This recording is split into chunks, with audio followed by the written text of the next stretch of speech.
Shtetet e Bashkuara të Amerikës janë pushtuar nga temperatura shumë të ulta duke thyer rekord brenda 20 viteve.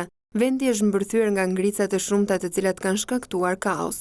Një stuhi dimërore ka mbuluar disa zona të Kanadas dhe të pjesës verilindore të Shteteve të Bashkuara të Amerikës me një shtresë dëbore e cila ka arritur deri në 60 centimetra. Si pasojë e motit të ashpër, ditët e fundit kanë humbur jetën 16 persona dhe janë anuluar më shumë se 3700 fluturime këtë fundjavë.